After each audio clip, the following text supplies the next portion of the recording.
Xadrez. Beijo.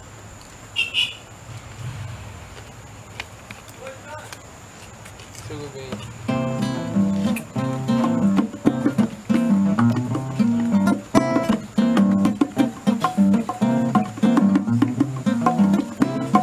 Pipinibão.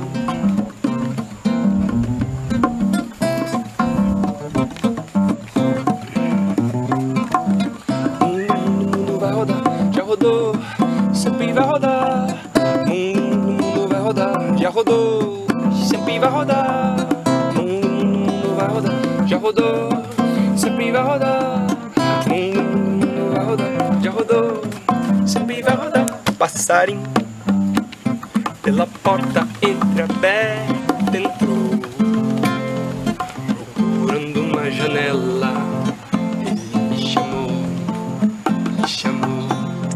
não sei o que aconteceu naquele momento. Piei, passarinho sou eu, canarinho sou eu. Voei pra cidades e florestas, me criei, tijolos centenários pisei, em raízes milenares. Meu passado encontrei, meu destino eu já sei porque cruzei. Linhas tortas que de longe mirei, via reta se formando, calei. Entendi todo sentido e vim para agradecer. Vim para agradecer, mundo rodou. Mundo é um só, Gaia sou eu, Pachamama sou eu, Rachei aloha em nós. Gaia sou eu, Pachamama sou eu, curou. Dentro e fora, chá e cinza cantou, trouxe a aurora da matina, rogou. Grande espírito que ativa, te firma no encanto das matas, na força ao encontro da graça. Lá vem, lá vem, lá vem, lá vem, lá vem, lá vem, lá vem, lá vem. Curou, curou, curou, curou, curou, curou, curou, curou. Lá vem, lá vem, lá vem, lá vem, lá vem, lá vem, lá vem, lá vem. Curou, curou, curou, curou, curou, curou. Lá vem. Água fria, pele morna, limpei meus passados, minhas memórias, amei. Ancestrais de muitas glórias, com respeito estudei. Gratidão ao meu rei, amor, amor e sol. Gaia sou eu, Pachamama sou eu, mundo girou, não é um só. Gaia sou eu, Pachamama sou eu, Rachei aloha em nós. Gaia sou eu, Pachamama sou eu, mundo girou, girou, não é um só, Gaia sou eu, Pachamama sou eu. Mundo vai rodar, já rodou, e sempre vai rodar. Mundo vai rodar, já rodou, sempre vai rodar.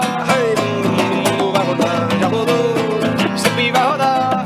Mundo vai rodar, já rodou, sempre vai rodar.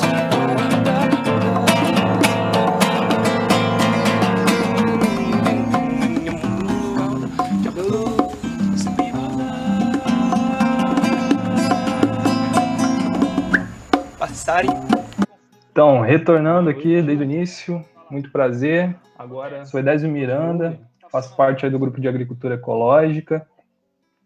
Sejam todos bem-vindos ao webinário agroecológico. Hoje a gente está com a presença de dois antigos membros do grupo de agricultura ecológica que vão trazer para a gente um pouco da experiência que eles estão tendo aí, pós-grupo, pós-Universidade Federal Rural, com muita história e muita vivência aí para compartilhar conosco. Antes de começar, eu vou dar alguns avisos para que vocês possam estar se organizando. A gente planejou aí hoje duas duas palestras, né? Com o Tomás falando sobre a etnobotânica e agroecologia para sistemas de cultivos e plantas alimentícias da tribo Kaxinawá do Acre, e também o Fernando Moura para falar sobre a produção animal e a conservação dos recursos naturais. E nisso a gente planejou aí 30 minutos de fala para cada um e depois a gente vai abrir para as perguntas.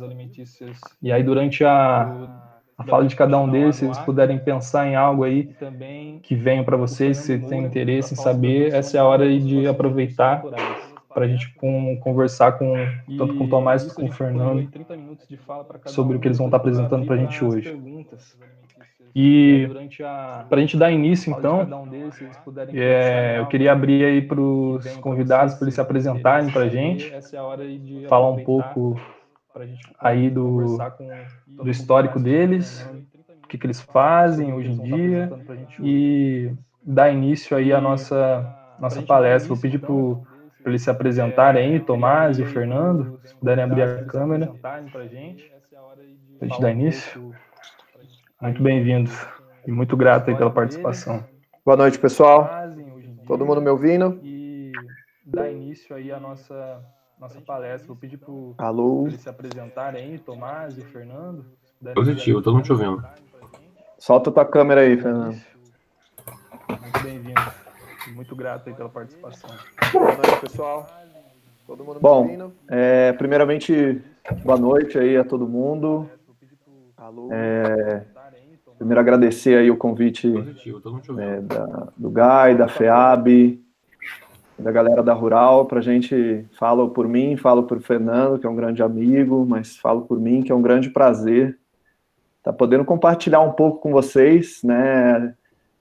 Fui gaiato aí de 2007 a 2012, mais ou menos.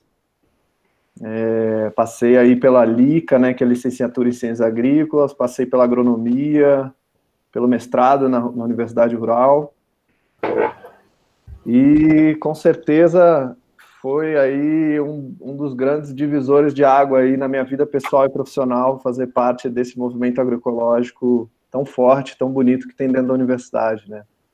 Então, só agradecer mesmo por estar presente, poder compartilhar um pouco com vocês essa trajetória aí pós-rural, e vai ser massa, vai ser um bate-papo maneiro, vamos conversar bastante aqui, e qualquer dúvida, tô aí à disposição. E é isso. Quer que fale um pouquinho mais de como tá hoje? Eu acho que tá tranquilo, se você sentir a vontade aí para falar, pode falar. Hoje, atualmente, eu continuo vivendo no Rio, né? Eu sou do interior de São Paulo, mas vivo em Petrópolis. Como eu disse, fiz a graduação e o mestrado na Rural, depois fui para o interior de São Paulo fazer meu doutorado em Botucatu, e fiz um trabalho bem bacana aí com a etnia Kaxinawá, lá no Acre, que é um pouco desse trabalho que eu vou trazer aqui hoje. Estamos juntos aí, eu, Fernando e Igor, na Marupá Consultoria, que é uma empresa que a gente fundou com o objetivo de trabalhar principalmente na área de agricultura e meio ambiente, né, tanto com a parte de agricultura ecológica, orgânica, sistemas agroflorestais, também com a parte ambiental, de botânica e tudo mais. E é isso, seguimos aí na luta por um mundo melhor e por um mundo mais justo todos os dias. E é isso, passo a palavra aí para o Fernando, meu grande amigo, companheiro aí.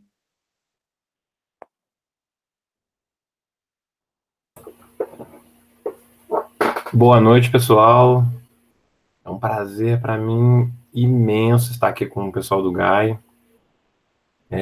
Acho que não tenho dúvida alguma que eu posso dizer que 60% da minha formação veio do GAI.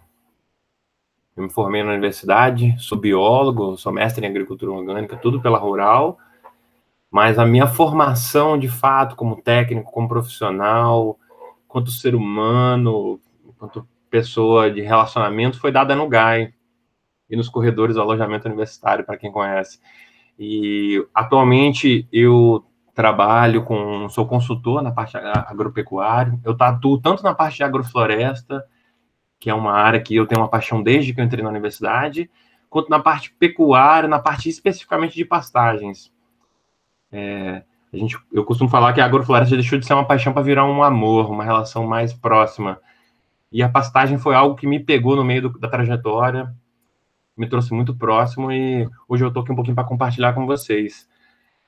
O Gai, para mim, hoje é muito importante dele estar vivo. Eu fico muito feliz disso estar acontecendo, a gente está junto aqui novamente. E eu espero que mais espaços desses estejam por vir. Hoje eu estou morando em Paraty. Praticamente, assim, a gente tem, ao longo do período que a gente passou, desde que eu terminei a faculdade, eu tenho passado por diferentes lugares no Brasil, conheci diferentes experiências de agroecologia, mas eu ainda vejo, apesar de todo esse movimento agroecológico, todo esse movimento orgânico que tem surgido no Brasil, poucos movimentos têm uma força tão grande igual tem esse grupo, que é um grupo que, muito além da parte profissional, da parte técnica, da parte ideológica, ele vem com um vínculo emocional muito importante. E eu acho que isso, no mundo de hoje, é muito importante. Um mundo que as pessoas estão tão distantes, estão tão desligadas, a gente se conectar com pessoas, a gente se aprofundar no que a gente se propõe é muito importante. E eu espero que esse espaço nos ajude a nos aproximar cada vez mais.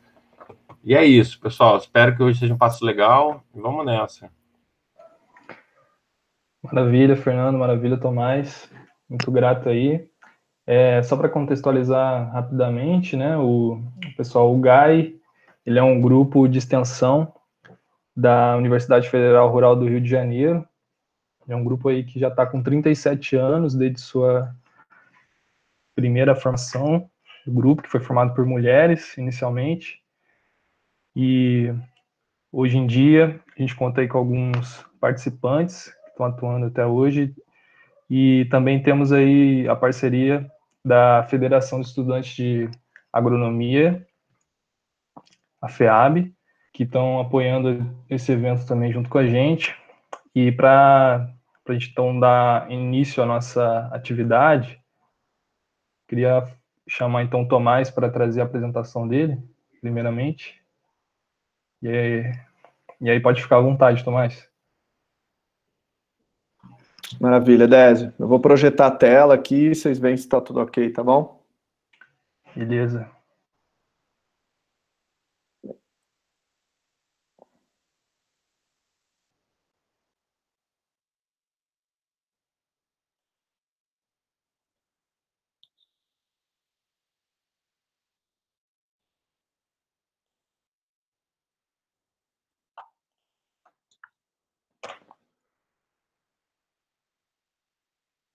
Todo mundo vendo? Ai, meu Deus. Sim, aqui está aparecendo. Tá ok? Conferem aí, por favor, no YouTube, se o pessoal tá dando ok. Que eu não tô com o YouTube ligado aqui. Pessoal do YouTube, se tiver tudo ok, pode dar um confere aí no chat, que a gente já dá início.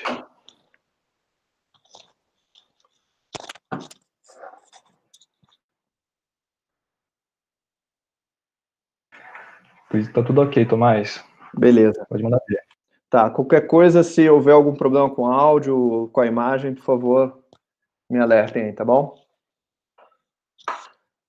Bom, pessoal, primeiramente, é um prazer aqui estar falando desse trabalho. Como eu disse na apresentação, esse trabalho é fruto da minha tese de doutorado, que eu defendi agora em março, em meio à pandemia. Um trabalho realizado durante 4 anos, no programa de pós-graduação em agronomia, em horticultura, da Unesp de Botucatu. E bom, para quem não sabe, existe uma linha de pesquisa, né, que tem muito diálogo aí com a agroecologia, que é a etnobotânica, que é quando a gente tem o objetivo de estudar a relação que existe entre pessoas e plantas, né? Quando a gente fala de etno, principalmente pessoas de comunidades tradicionais, e a agroecologia, sem dúvida, dialoga demais com isso, já que ela bebe da fonte e ela tem origem principalmente nos movimentos do campo, nas comunidades tradicionais, nos movimentos camponeses, e sempre vai ser isso, né?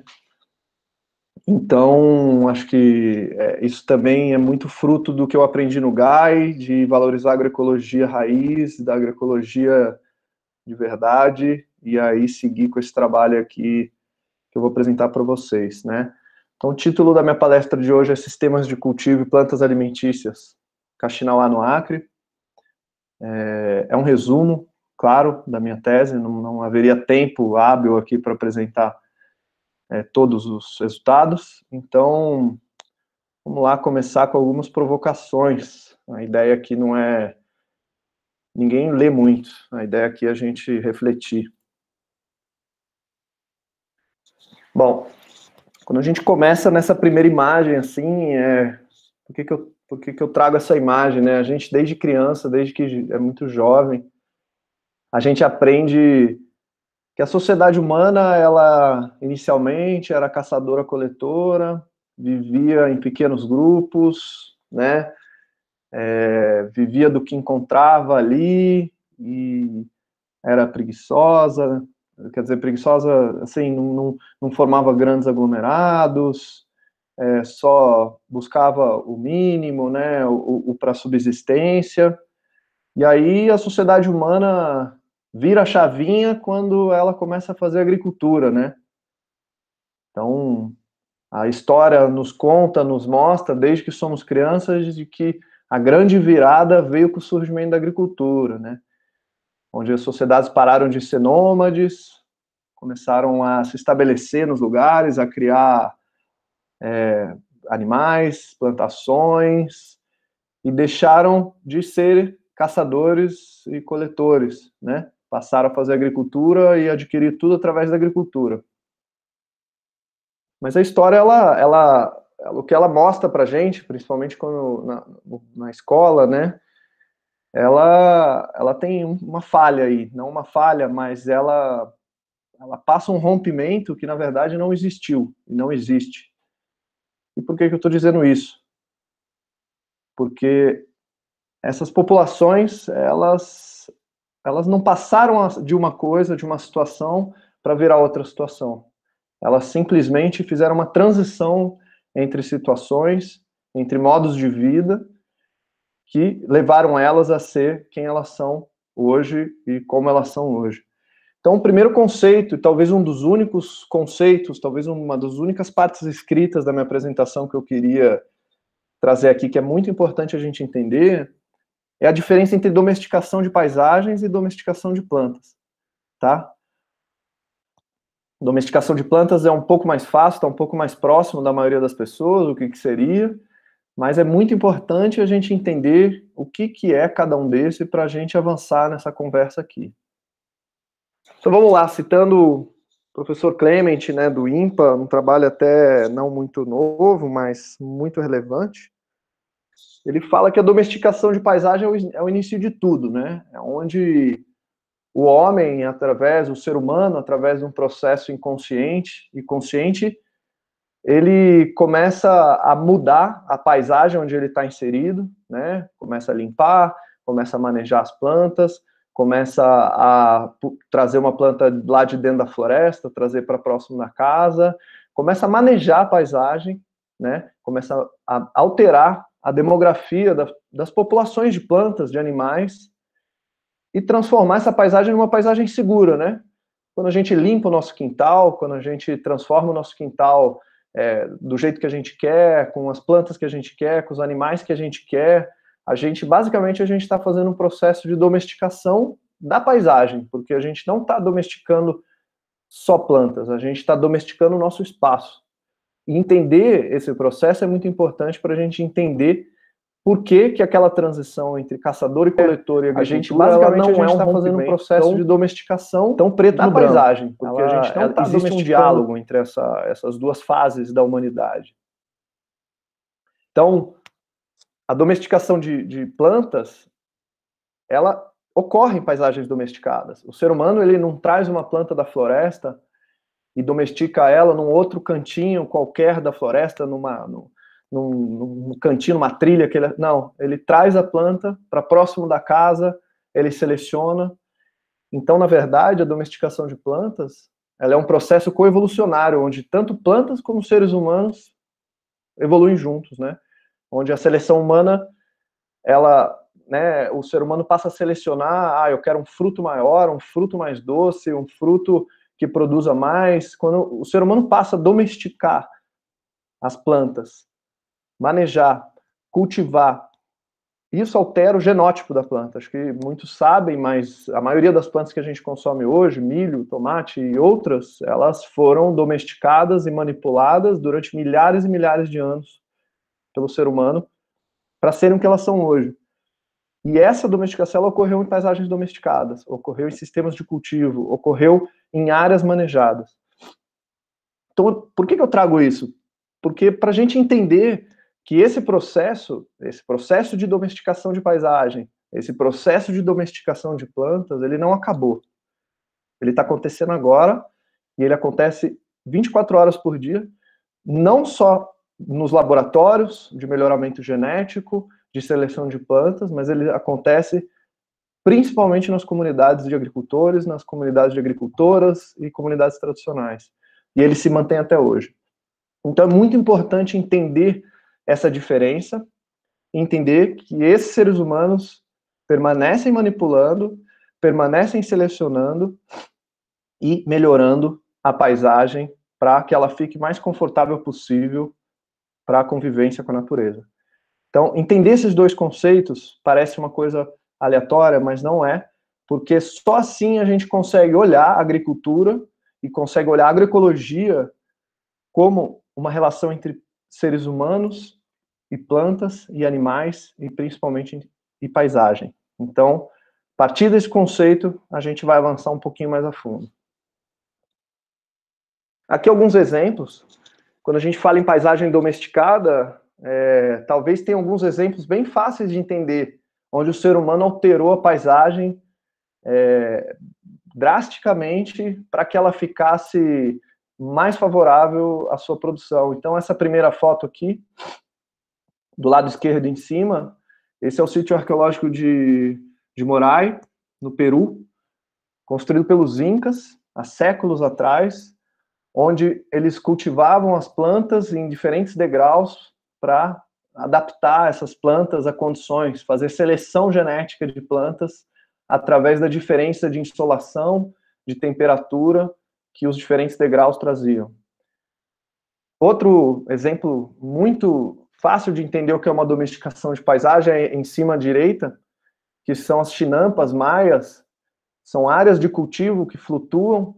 Aqui, originalmente, são lagos, são áreas alagadas, onde os maias, e até hoje, no México, na Guatemala, se cultiva nesses sistemas, onde são feitos plantações praticamente flutuantes, onde são acumuladas matéria orgânica durante gerações, séculos, e onde é possível cultivar mesmo em cima da água, culturas com altos rendimentos, né? Se a gente imaginar que essas sociedades tinham milhares, milhões de habitantes, é fácil da gente entender como esses sistemas eram complexos e produtivos.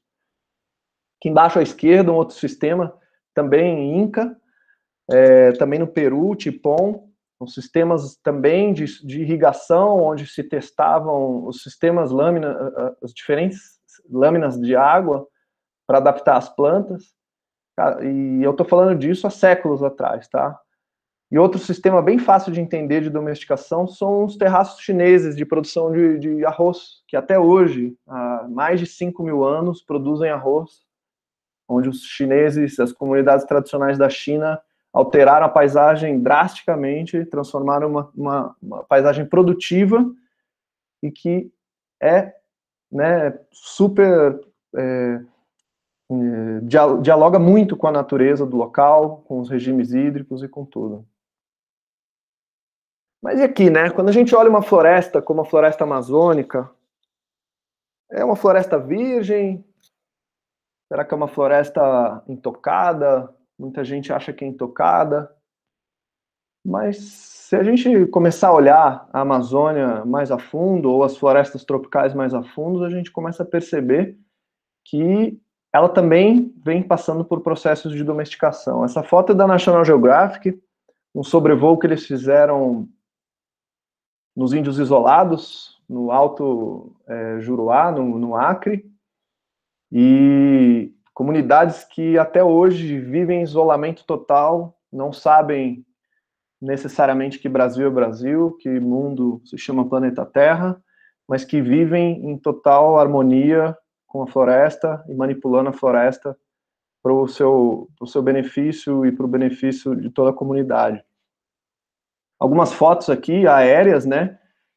A gente olhar esses índios isolados, se a gente observar, se a gente apurar o olho aqui, a gente vê plantas domesticadas, provavelmente essas moitas aqui, com a foto em alta resolução dá para ver melhor, muitas dessas são pimentas, mamão, tem mandiocas também. Então, esses índios estão lá isolados, com contato mínimo, né? Não necessariamente estão totalmente isolados, mas tem um contato muito baixo com outras comunidades, e elas estão lá vivendo da floresta, manipulando a floresta e domesticando a floresta, e domesticando plantas em tempo real, tá? E aí, a ciência não fica de fora dessa discussão, né? Há muitos anos a ciência discute, né? Quando que surgiu a agricultura, qual foi o momento desse rompimento que eu falei lá no início, quando que o homem deixou de ser coletor e caçador e passou a ser agricultor. E aí vários trabalhos, né, divulgados em grandes revistas científicas, tentaram apontar, esse mostra, o norte do Peru é o centro de origem da agricultura, não, região das Arábias lá foi o centro da agricultura 10 mil anos atrás. E aí outros autores começam a falar, não, gente, calma, não, a agricultura não surgiu do nada, não surgiu só em um lugar, ela surgiu em vários lugares ao mesmo tempo, e ela é um processo de coevolução entre pessoas e plantas. Então é importante a gente entender que ela não existe um rompimento, essas pessoas fazem agricultura e continuam também com seus modos de vida, caçadores-coletores. Não existe um rompimento claro, não necessariamente elas deixam de ser uma pessoa e passam a ser outra. Então, a Dolores Piperno, ela traz esse mapa onde ela mostra assim, olha, na verdade a agricultura, os primeiros resquícios de domesticação de plantas, de domesticação, né, de plantas que hoje são cultivadas, como abóbora, milho e outras, trigo, surgiu em vários lugares do mundo ao mesmo tempo, né, em diferentes fases, mas muito próximo. Então, assim, é isso. A agricultura não surgiu num único centro, ela surge de vários centros ao mesmo tempo.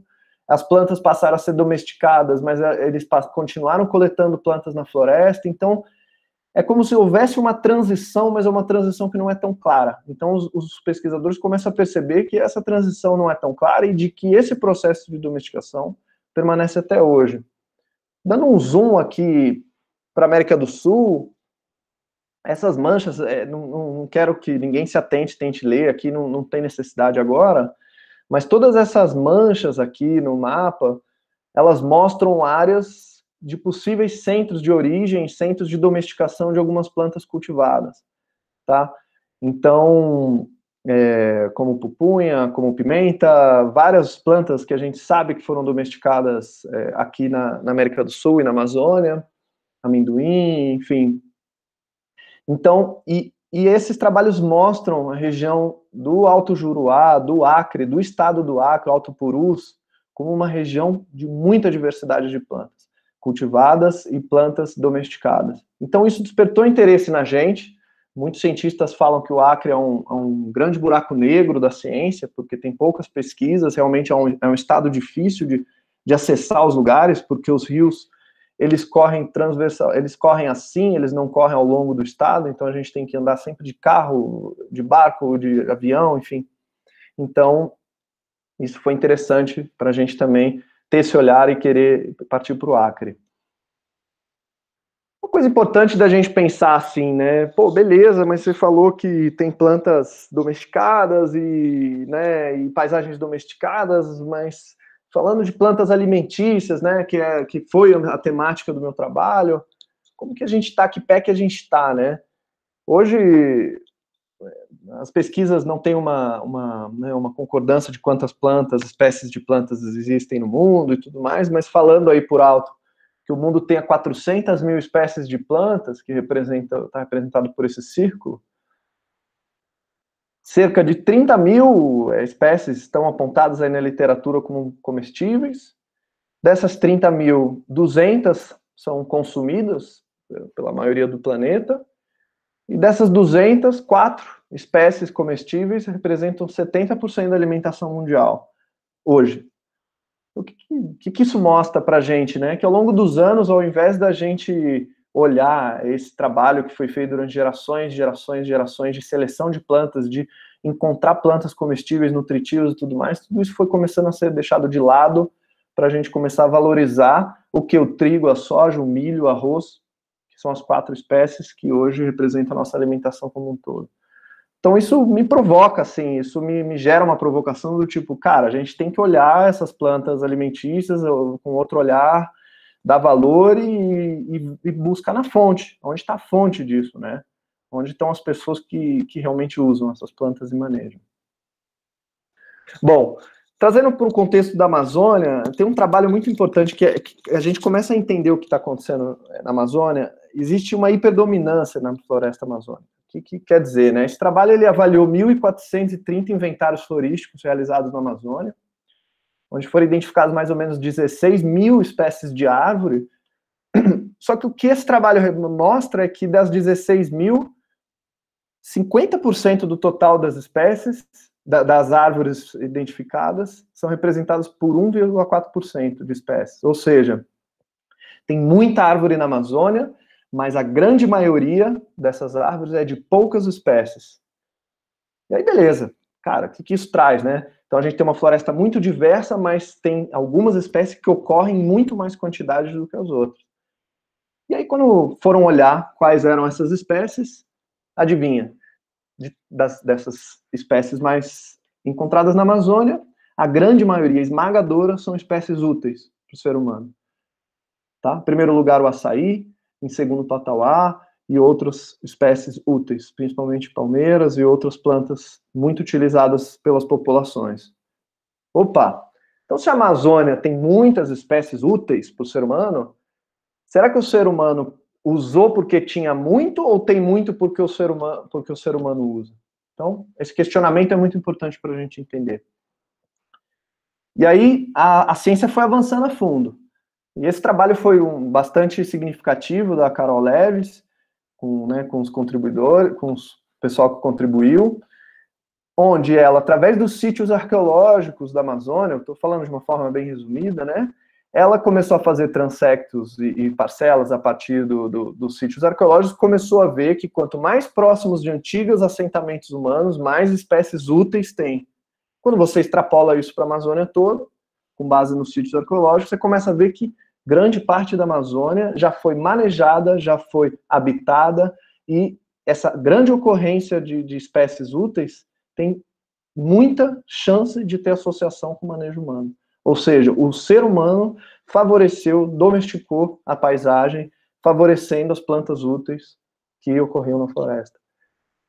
A gente encontra outros monumentos, né, de grande relevância que mostram a presença dessas populações gigantes, essas grandes comunidades na Amazônia, como os geoglifos no Acre, que até hoje estão aí, visto, né, até de imagem de satélite.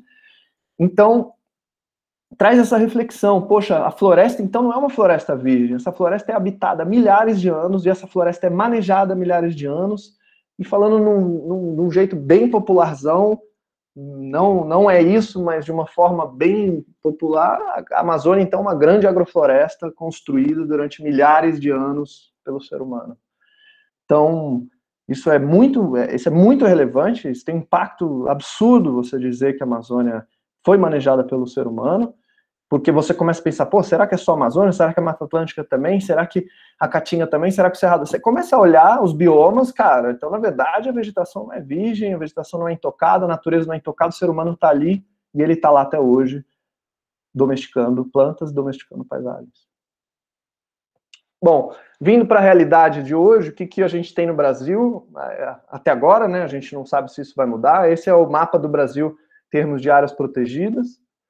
37% do Brasil hoje é considerado protegido, né? Quando a gente fala protegido, eu estou falando de unidade de conservação, terra indígena, assentamento, quilombo, áreas militares, tal. E dessas, 14% é terra indígena. Então, hoje o Brasil tem aproximadamente 600 terras indígenas e grande maioria concentrada na Amazônia. Tá? Isso não é à toa, porque é um bioma difícil, um bioma ainda pouco devastado, graças a Deus, ainda que esteja sendo muito devastado. Ele é um bioma que é recentemente, a exploração é recente, né?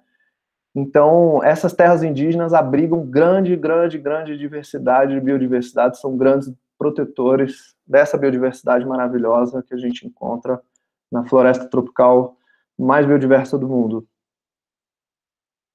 O meu trabalho, eu vou voltar aqui, o trabalho que eu fiz, olhando tudo isso, pensando nisso, cara, então essas populações estão manejando, então, cara, essa agricultura deles tem que dialogar com a floresta, ela dialoga com a floresta, né? Eles fazem essa agrofloresta já há muitos anos, não é? O termo é recente, mas essas populações já fazem muitos anos. Então, o meu trabalho ele foi feito numa terra indígena aqui em cima no Acre, eu vou mostrar um pouquinho melhor para vocês. Só para vocês entenderem, esse é um mapa de línguas indígenas no Brasil atual.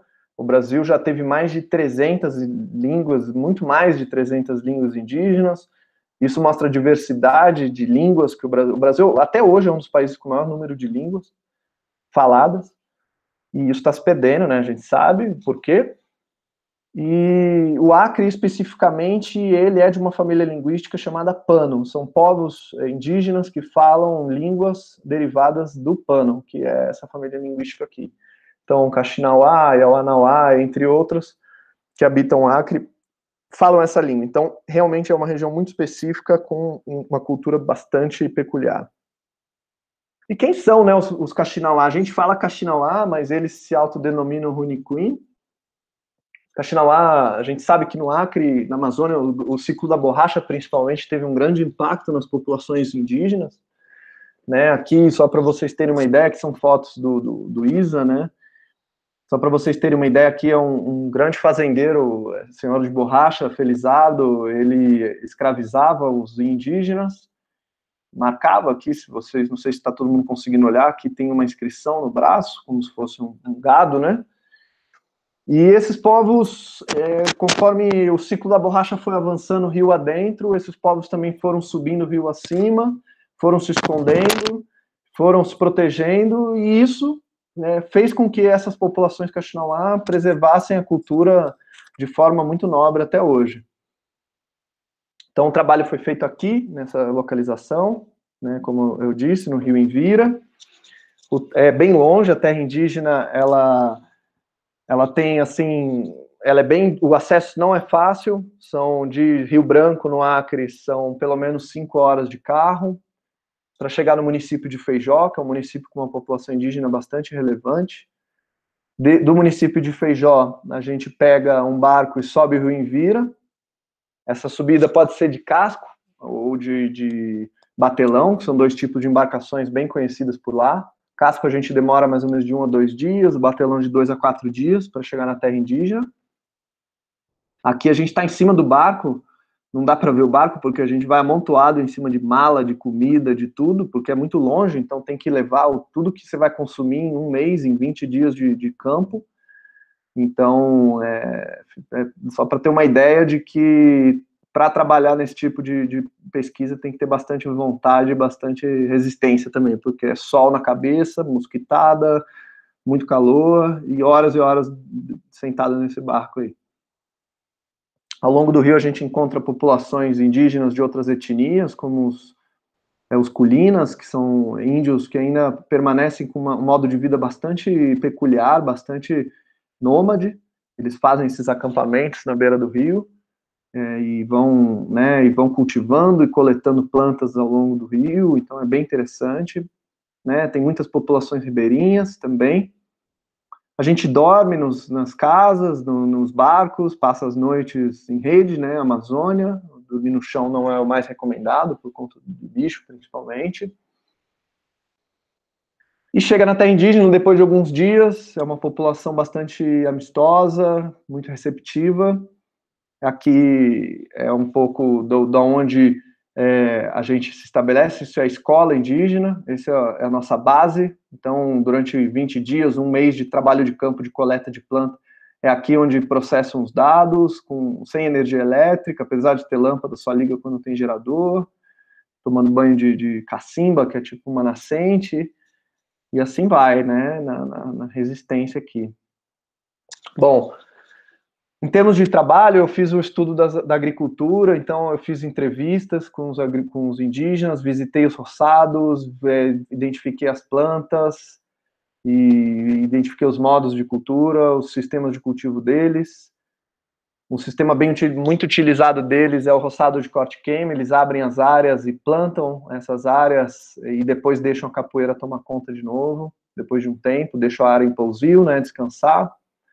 Tem os bananais, eles cultivam muitas variedades de banana, é a cultura com o maior número de variedades que eu identifiquei. Tem uns plantios de praia, eles aproveitam a baixa dos rios para plantar nas praias, com solo muito fértil, apesar de parecer uma areia, é um solo bastante fértil. E tem os quintais das casas, onde eles cultivam também bastante coisa, e manejam e domesticam essas plantas que eles trazem da floresta, né? Então, alguns exemplos. Mandioca é muito relevante, banana, mas tem muitas variedades de milho, de amendoim, de mamão, de urucum, Então, ao todo, eu encontrei 50 espécies cultivadas, dessas derivam 140 variedades, 144 variedades de sementes crioulas, de variedades crioulas, então é muita coisa. Um outro estudo que eu fiz foi o de plantas alimentícias silvestres, que foi entender as plantas que eles coletam na área de floresta. Tem muitas, teve mais espécies na área de floresta até do que nas áreas cultivadas, foram 65 espécies, muitas palmeiras, muitas frutas, raízes, folhas, castanhas, então uma diversidade absurda de comida dentro da floresta e um conhecimento muito grande. Então aí algumas fotos para ilustrar de como que né, como que são as plantas, mais ou menos. Eles fazem feiras de trocas de sementes, é muito bacana, e já caminhando para o fim.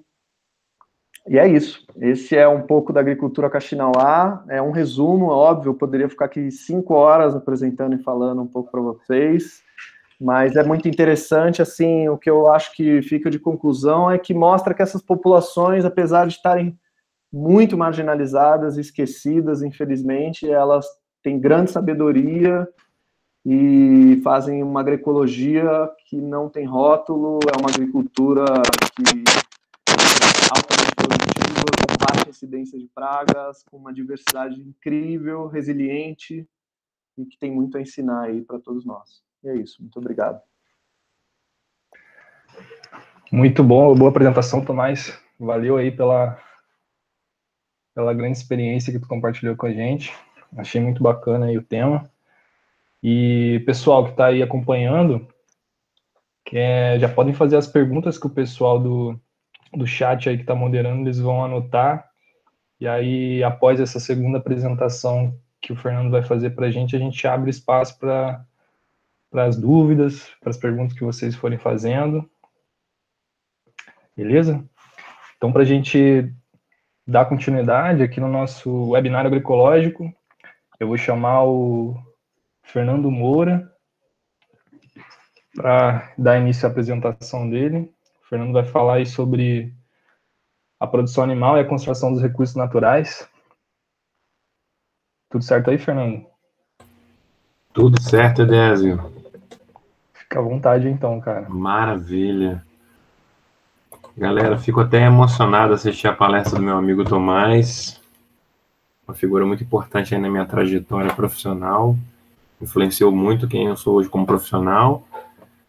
Muito importante trazer essa discussão da questão indígena, essa questão A importância dos povos, né, na transformação do ambiente que a gente vive. A gente acha muito, a gente está na cidade hoje, a gente se desliga muito do que a gente veio, né, na base, de onde a gente veio de fato.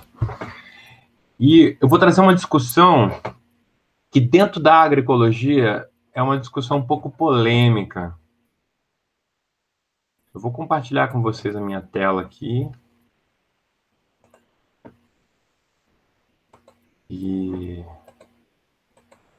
é uma discussão polêmica porque eu estou falando um pouquinho sobre produção animal. Não sei quantos de vocês sabem, a minha trajetória profissional ela está muito vinculada à agrofloresta, à restauração florestal, reflorestamento, plantio. E muita gente olha a pecuária, a produção animal com olhos negativos. Porque a gente vê toda essa... tudo que o país viveu, né, enquanto produção de carne, o que a pecuária traz para a Amazônia, o desmatamento, todas essas questões que são extremamente complicadas, né? Existe um movimento muito intenso hoje no país, no mundo inteiro, que é a alimentação vegana, pessoas que não querem mais consumir nenhum tipo de alimento de fonte animal, né, alimentação vegetariana. Isso tem uma relevância muito importante. Porém, a pecuária, a produção animal, ela tem um valor fundamental, assim, ainda. Ela ainda é muito presente, principalmente no Brasil. Existem dados do IBGE que mostram que em 30% dos produtores rurais tem algum tipo de criação animal que gera renda para eles. Então, ou seja, 30% de todos os produtores rurais é muito relevante. Isso inclui grandes, médios e pequenos produtores. Então, eu sei que sempre que eu trago essa questão da produção animal, muita gente fica até alvoroçada, principalmente na questão da agroecologia, mas eu gostaria de trazer isso com uma outra perspectiva, que a produção animal ela é uma aliada da conservação ambiental.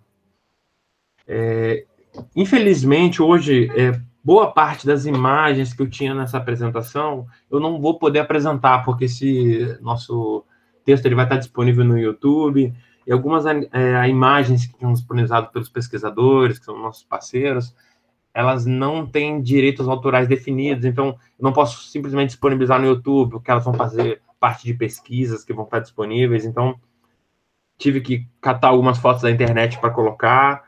Eu, infelizmente, não vou poder mostrar algumas coisas que são muito legais, mas quem tiver mais interesse pode entrar em contato comigo, a gente pode falar um pouquinho mais sobre essas perspectivas aí da agropecuária sustentável e avançar um pouco nesse sentido. Então, meu nome é Fernando, eu trabalho com a agropecuária, então a minha especialidade é agrofloresta, um amor que eu tenho na minha vida, e a pecuária em algum momento da minha vida me captou, me roubou, e hoje é uma coisa que mexe muito comigo, e eu gostaria de compartilhar um pouquinho com vocês, tá? Quando eu falo um pouquinho dos valores da agricultura, e eu trouxe essa questão dos pequenos agricultores, existe uma importância muito grande da produção animal para o produtor. Então, a gente se preocupa de verdade em fornecer alimento para o produtor rural. O combate à pobreza, a erradicação da fome, né, erradicação da pobreza, são pautas que, para mim, me incomodam todos os dias, e foi por esse motivo que eu fui trazido para a produção animal. Apesar de ser um biólogo de formação, eu tenho uma formação totalmente diferente da formação agropecuária, eu acredito nisso muito como ferramenta de emancipação do pequeno produtor, como ferramenta de melhorar um pouco a mais, até a questão da conservação ambiental, discutindo um pouquinho da mudança de mindset, né? Ou seja, a configuração mental, a forma como a gente enxerga o mundo. Eu tentei mudar algumas palavras para tentar atingir um público assim que talvez não dialogue tanto com a nossa linguagem científica, mas espero que seja muito legal para vocês aí. E vamos seguindo, pessoal. Solos, pastagens e degradação. O Brasil hoje, é um país que vive um problema muito sério. O desmatamento está muito presente, é muito intenso em todos os biomas. Eu estou falando de Amazônia, estou falando de Cerrado, eu estou falando de Pantanal, eu estou falando de Mata Atlântica. A demanda por produção de alimento no mundo inteiro, ela só cresceu e tende a crescer de forma exponencial. Hoje, muitas pessoas que saem da classe de trabalhador, o pessoal que está ali na classe baixa, a classe que vem da pobreza, que entra na classe média, quer consumir carne. A produção pecuária, ela abrange desde a parte de produção aviária, né, que é frangos, né, pato e tudo mais que o pessoal consome, porco, e a parte de gado, pecuária, a parte de boi. Eu vou falar um pouquinho mais da parte de boi para tentar resumir, né, porque tinha muito assunto para falar, e vou falar de um assunto que é mais próximo a esse. Quem não gosta de carne de boi? Então, existem dados do IBGE que mostram que quem muda de classe econômica quer adquirir carne de boi no almoço. Então, o pessoal quer comer churrasco, o pessoal quer comer picanha, quer comer carne moída no almoço. É uma carne muito gostosa. Então, no Brasil, hoje a gente já sabe que mais de 70% da alimentação do brasileiro na fonte de carne já vem de carne bovina, né? Então, tem parte ainda de frango, mas ainda existe uma busca muito grande pela carne bovina. O que acontece? É importante a gente entender que a maior parte da carne brasileira, ela se subsidia a partir de pasto. Ou seja, o boi, ele precisa de pasto para comer. O Brasil é o país hoje dos mais competitivos em produção de carne. Mas isso se deve à extensão de área que a gente tem. E é importante entender também que o boi nosso, ele não come só soja e milho. A maior parte da alimentação dos nossos bois, né, da carne que é produzida, ela vem do capim. Então o boi ele vai comer o capim e vai transformar isso em carne. A gente vai consumir isso. Esse processo de produção de carne, muitos de vocês já devem ter ouvido falar, né, da política, né, do café com leite, né? Isso não tem nem 90, 100 anos atrás, que o país viveu toda uma conjuntura econômica de que o país dependia muito do leite e do café, levou a um processo de degradação do ambiente muito intenso. Então, a pecuária, ela tomou uma importância muito grande na nossa economia. E como a gente depende muito do pasto para alimentar esse gado que dá tanto leite como carne, eu vou falar tanto de produção de leite como produção de carne, foi necessário que a gente entendesse muito bem a distribuição do nosso território. E aí isso começou a criar uma demanda muito intensa pelo uso da terra. Então, colocando o animal no pasto, o boi, ele é um animal que pesa pelo menos aí 300, 500 quilos, um bezerro novinho, bem novinho. Quando ele é novinho, ele pesa entre 300 e 500 quilos. Então, você pensa esse animal grande, né? Igual essa foto que eu estou mostrando para vocês, animais que chegam até 1 tonelada, 2 toneladas. Esse animal, ele gera uma pressão muito grande sobre o solo. O solo, para quem não conhece, é a terra, né? Eu pulei um pouquinho essa parte para discutir, para quem não conhece, mas o solo é da onde todo o alimento, todo o nutriente para as plantas, ele é retirado. Então, o capim, ele cresce, o boi se alimenta do capim, e ele transforma isso tanto em leite como carne. Chegou um momento que essa pressão ela foi tão grande que hoje o IBGE divulga que chega, olha só, 168 milhões de hectares no Brasil são de pastagem. 1/3 dos países do mundo inteiro tem território maior do que 168 milhões de hectares. Ou seja, 2/3 do mundo inteiro são menores do que isso. O que o país tem só de pastagem, o resto do mundo inteiro tem de território inteiro do país. Agora, pega todo esse território que a gente tem. 80% disso tudo está em algum estágio de degradação.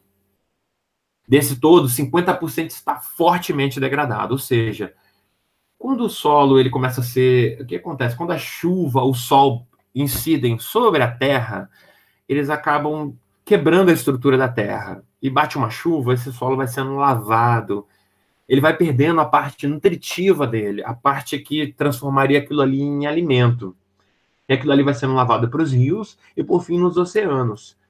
Então, pensando que 80% disso está em algum grau de degradação, a gente acende um alerta muito importante para a importância do pasto. Muita gente vê o pasto, o capim, como algo negativo. O capim, ele é a fonte principal de alimento dos bovinos. Mas essa divisão que existe entre a floresta, né? A gente pensa sempre muito assim, pô, a floresta e o capim é o contrário da floresta. O capim, a grama, né, a braquiária, ele tem uma importância muito grande para a proteção dos solos, porque se vocês podem olhar esse boi aí, até a altura de onde esse capim está crescendo, tem aproximadamente 1 metro, 1,20 m. Pode não parecer, mas esse capim crescendo, ele tem uma importância muito grande para a proteção do solo. Ele tem uma importância muito grande para o que algumas pessoas hoje já está muito comum isso, o tal do CO2. O CO2, que é um gás, né, que está ali envolvido com o efeito estufa, com os problemas atmosféricos, né, do derretimento, das calotas polares. Esse CO2 ele pode ser captado por essas plantas, essas gramíneas, e fixado na sua estrutura. E quando essa planta ela apodrece, ela vai decompondo na forma de palha e ela vai cobrindo o solo. Então, quando eu olho para um capim desse, pode parecer o contrário de uma floresta, mas, na verdade, isso representa uma característica muito importante da proteção dos solos, porque as gramíneas, elas evolutivamente, elas vieram durante o longo de milhares, milhões de anos, se desenvolvendo para ocupar essas áreas que são desprotegidas, que têm uma incisão do solo muito grande, né, que áreas muito suscetíveis à degradação. Então, o capim ele começa a crescer e, na verdade, ele está ali para proteger. É como se o planeta Terra tivesse um mecanismo natural de autoproteção. Então, a cobertura vegetal que surge é uma proteção do solo, que é o grande filé, né? O grande... onde está todo concentrado nossos nutrientes ali do solo. Então, muita gente vai querendo quebrar um pouquinho essa lógica assim, do capim e do contra. O capim é algo muito importante. E quando você começa a transformar o teu solo, é muito comum, eu sou da região aqui de Paraty, é muito comum você viajar pelo Rio de Janeiro, São Paulo, Minas Gerais, ver áreas totalmente descobertas, com um capim que cresce na forma de grama, parece, né? Um capim que é ralo, não dá mais do que 1 palmo de altura. Aquele capim, ele está numa forma debilitada do seu crescimento. Ele foi prejudicado pelo peso desse animal, que está andando ali todos os dias sobre aquele local, pela ação da chuva, pela ação do sol. Então, essa pastagem degradada, que é o que a gente chama, ela pode ser recuperada. Quando eu recupero e transformo ela num pasto produtivo, um pasto vivo, eu estou protegendo aquele solo. Então, o que eu quero trazer a vocês é um pouquinho dessa importância que talvez não só recuperar com floresta, mas recuperar com pasto tem um papel ecológico muito importante. Então, quais são as estratégias que a gente tem para isso? O manejo de pastagens. Simplesmente de eu fechar aquela área do acesso desses animais que pesam mais do que 1 tonelada, né? Esse animal que pisa ali todo dia, só de eu deixar aquela área descansando, a gente chama isso de pousio, eu já posso fazer esse capim voltar ao tamanho dele normal. Eu já posso fazer essa área ter um potencial produtivo muito maior, só de deixar aquilo descansando. Estou falando de pelo menos 6 meses. 1 ano seria o ideal, 2 anos seria o perfeito. Então, só de eu fechar aquela área, deixar ela descansar, eu já posso transformar aquilo ali num pasto extremamente produtivo.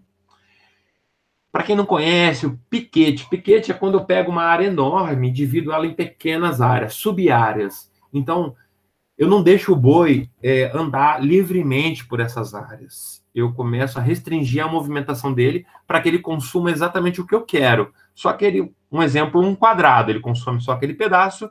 Quando ele termina de consumir até um nível saudável para o capim, ele passa para uma nova área. Quando ele vai passando para essas novas áreas, nesses novos piquetes, eu chamo esse sistema de rotação de pastagens. Então, eu dou tempo para que o capim ele seja consumido a um nível saudável, e aí ele fica interrompido, ele descansa e traga o boi novamente quando ele já está descansado. O que eu aprendi um pouco trabalhando com a agropecuária é que o capim, como quem trabalha com reflorestamento, vê isso muito comum. O capim, ele é o maior inimigo do reflorestamento. O capim, ele é o maior inimigo da agricultura. Por quê? Porque ele começa a surgir no meio do que eu quero, né? Eu planto ali um alface, vem um capim no meio. E ele começa a ser visto como um inimigo. Então, a gente quer sempre erradicar o capim. Só que o capim, na verdade, ele é uma ferramenta que a natureza criou de recuperar o ecossistema, recuperar a natureza. E quando eu dou a chance para o capim, quando eu trabalho com ele da forma correta, existe uma possibilidade de recuperar aquele ambiente no nível ecológico, no nível de fertilidade do solo, agronomicamente falando, muito importante. Então, a recuperação de pastagens, a restauração das pastagens é muito importante.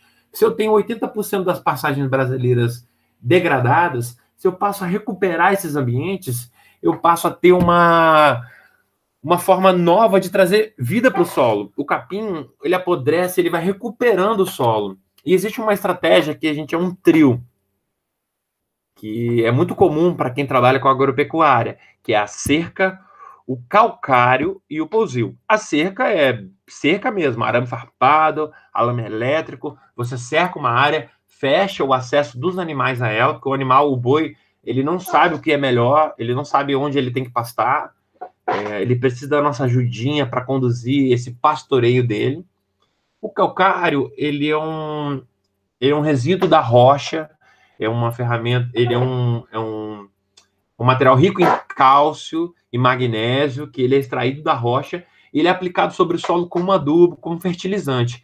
Ele recupera a fertilidade do solo, corrigindo a acidez do solo, e ele dá um gás muito forte para o pasto. Então, eu fecho o pasto, aplico o calcário e deixo ele descansar. E eu botei entre parênteses o roçado, porque é muito importante que quando o capim ele se forma, você... tem muita gente que acha isso um absurdo, mas você roçar aquilo ali e aplicar de novo... Eu tinha uma foto bem legal para mostrar, mas infelizmente por direitos autorais eu não vou poder publicar com vocês. Quando eu trago esse material orgânico para o solo, eu recupero. Essa é uma experiência nossa aqui em Seropédica. Seropédica, Rio de Janeiro, para quem não sabe, está na Baixada Fluminense. Esse ambiente que vocês estão vendo aí é um ambiente de Seropédica. É árido. Seropédica, a precipitação anual, o tanto que chove por ano, varia entre 900 milímetros a no máximo, num ano excelente, 1.200 milímetros anuais. Então, essa aí é uma foto em pleno período de chuva. Lá no fundo, vocês podem observar, é um pasto seco, amarelo, degradado. Lá no fundo tem a Serra das Araras. É um ambiente que tem uma diversidade ecológica muito importante, mas essas aves, esses animais que estão lá, não conseguem chegar nesse ambiente aberto, por diversos motivos, porque ele não tem um abrigo para se esconder. E olha agora esse capim, onde esses bois estão pastando. Esse foi um ambiente que passou simplesmente por um período de descanso, replantio da braquiária e calcário e adubação fosfatada. Então, não sei se vocês conseguem observar a diferença do verde. Isso pode não parecer algo muito relativo para quem está todo dia olhando para isso, mas isso é muito importante. Esse verde, ele mostra um papel ecológico desse pasto. Essa vida, todo esse material sendo produzido ali, está melhorando a vida nesse solo, está melhorando a vida nesse ambiente.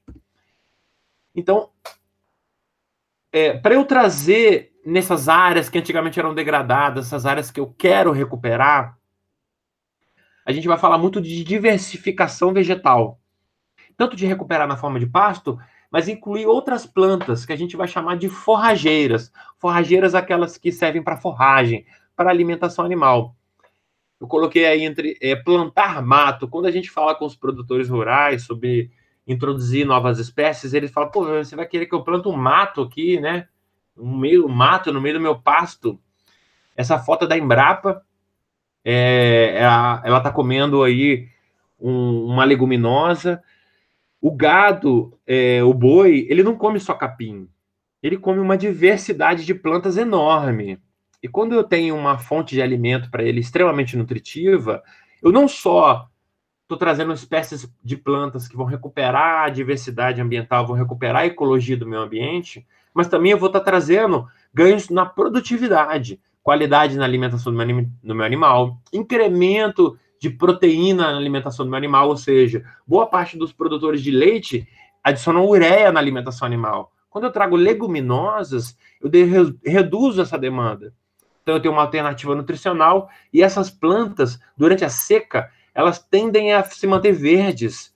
Então, quando o meu pasto está seco, essa planta ela pode... esses animais eles conseguem acessar uma planta que está verde, porque a raiz delas é muito mais profunda. E com isso eu tenho uma redução nos custos da minha produção. Tinha uma série de fotos para a gente mostrar aqui. Quem sabe em outro momento a gente possa mostrar para vocês. Mas nessa diversificação de vegetal, existe algum grupo de plantas que é muito importante, que são as leguminosas. As leguminosas, elas são do grupo da família do feijão, da soja, do grão de bico, da lentilha, da ervilha. Essas plantas, elas têm uma associação com bactérias nas suas raízes que captam o nitrogênio do ar, transformam ele numa forma útil e disponibilizam para as plantas. Elas são como se fossem pequenas bolinhas nas raízes dessas plantas leguminosas. E elas alimentam essas plantas com o ar. É literalmente isso. Elas captam o ar e transformam em alimento para as plantas. Então, a presença das leguminosas nos meus sistemas, elas aumentam muito o valor nutricional da minha alimentação. Porque quando eu falo nitrogênio, eu estou diretamente falando em aminoácido. Aminoácido, eu estou falando de proteína. Proteína é aquilo que está no bife, né, que a gente fala muito de alimentação. Então, o boi precisa de proteína também. Então, quando eu agrego uma proteína que vem do vegetal, eu tenho uma redução de custo. Existe uma diversidade de leguminosas muito grande nos nossos trópicos, nos ambientes mais chuvosos. E essas plantas, elas têm uma alta aptidão agrícola. Elas se adaptam muito bem à adubação, elas se adaptam muito bem aos manejos agropecuários. Elas têm uma rusticidade, ou seja, elas são plantas que sobrevivem muito bem em condições agressivas, elas sobrevivem em condições que a maioria das plantas que a gente cultiva, né, as hortaliças, os alfaces, não sobrevivem. Hoje em dia, você já tem uma diversidade muito grande de sementes que você encontra no mercado. Você pode comprar pela internet sementes que você pode plantar no seu pasto para aumentar a sua diversidade, incrementar o valor nutricional dos seus animais. E muitas delas são espécies nativas, tanto das Américas quanto do próprio Brasil. E você pode organizar essas plantas tanto na forma de misturando com o próprio capim, ou separando uma área especificamente para elas. E durante o período que a chuva diminui, essas plantas, elas, diferente do capim, as raízes delas vão lá no fundo e elas conseguem encontrar água e se manter verdes durante o período que não tem chuva nenhuma. Gente, eu coloquei essas imagens aqui em vermelho porque essas fotos têm um uso muito delicado, tá bom? Se vocês olharem aqui, ó, essa espécie chama-se a Macrotiloma axillare. Eu tenho um capim braquiário aqui, e essas folhinhas aqui, ó, que estão vindo no meio, o capim braquiário é essa da folha comprida. E a leguminosa é essa aqui no meio.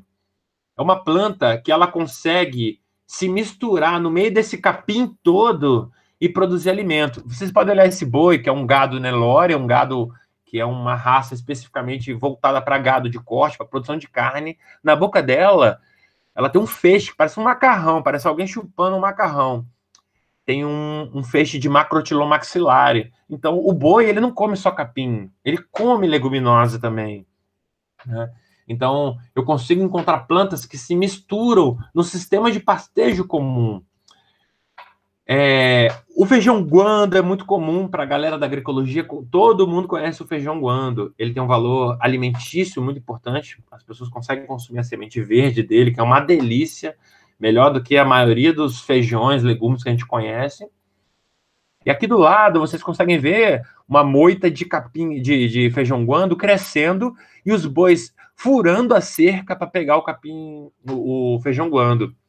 Então, o guando ele está crescendo, essa moitinha do lado da cerca, ela nem aguentou a pressão, a gente plantou para alimentar o boi, foi uma experiência nossa lá em Seropédica, no projeto do professor Robert Macedo, que é lá da Universidade Rural do Rio de Janeiro. É um dos grandes especialistas no Brasil na parte de produção animal, consórcio com leguminosas em pastagens, e a gente fez esse experimento. O boi, ele não conseguiu, o guando na borda da cerca não conseguiu desenvolver. O cheiro dele é muito forte. O boi era muito atraído para ele. E o boi, comendo ele incrementava a sua dieta, melhorava tanto a sua saúde, o bem-estar, quanto também a parte nutritiva. Essa aí é uma planta, pouca gente conhece, é a Cratilha argentea, é uma planta nativa do Cerrado brasileiro. Ela tem essa quantidade de flor imensa, atrai uma quantidade de fauna muito grande, beija-flor, uma quantidade de fauna muito grande. Ela pode ser introduzida no meio do pasto e é uma planta nativa, então ela tem uma importância muito grande, porque é uma semente que você consegue encontrar no mato, na floresta, e você consegue introduzir ela no mato. O cavalo, não sei por qual do pessoal está antenado com a parte de produção animal, o cavalo é um animal extremamente exigente, ele não come qualquer tipo de vegetal, e ele adora a cratilha. Então você encontra muito, é muito comum ver os cavalos criados na parte de cratilha se alimentando dela. Uma planta extremamente rústica, para quem não entende muito bem, mas ela é uma planta que fosse como se fosse uma trepadeira, mas ela não é tão trepadeira, ela forma uma moita.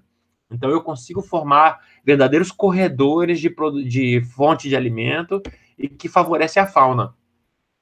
Além das leguminosas, eu tenho diversas outras espécies.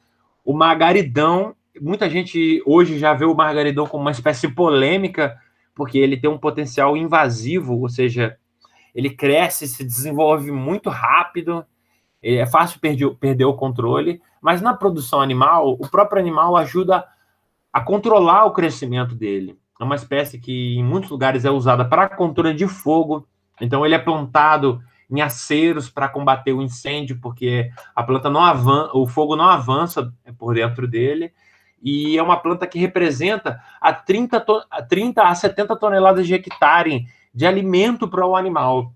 Então é muito significativo. Até 33% de proteína bruta. É quase um bife. É quase um bife que o boi vai comer na forma de folha e vai alimentar. Então ele tem alto teor de nitrogênio, fósforo, potássio, e ele tem uma fixação com fungos endomicorrízicos, são fungos que vão crescer dentro dele e vão ajudar ele a captar nutrientes. Então é uma planta excelente para a produção de alimento, muito utilizada no México, do seu centro de origem. Você pode misturar isso tudo em linhas multi-estratificadas, diversas possibilidades em que você pode juntar. Aqui nessa foto, a gente tem a palma, essa é uma foto na Caatinga brasileira. Eu estou ali no norte, essa foto é de um parceiro nosso também, de publicação científica, no norte da Bahia. Então eu tenho a palma, que é um recurso muito comum já para alimentação animal, lá na Caatinga brasileira. Eu tenho a leucena, que é uma espécie que tem um potencial invasivo muito perigoso em regiões úmidas. Eu não recomendo o plantio dela, mas na Caatinga brasileira ela atende muita demanda. No meio eu tenho cana, eu tenho capim-napier, então eu posso misturar todas essas espécies para incrementar a alimentação do meu animal, para que ele não dependa só do capim, eu tenho um resultado produtivo muito maior e também recupere o ambiente, a natureza. Essas plantas, elas podem tanto ser introduzidas na forma de muda, que é o método mais comum. Essas sementes, boa parte delas estão no mercado, você consegue encontrar, e os galhos dela, a parte estaquia, né, estaca. Eu corto um galho dessas plantas, igual o margaridão, coloco, enfio na terra, essa planta ela passa a virar uma planta nova. Eu reproduzo essa planta a partir do galho dela.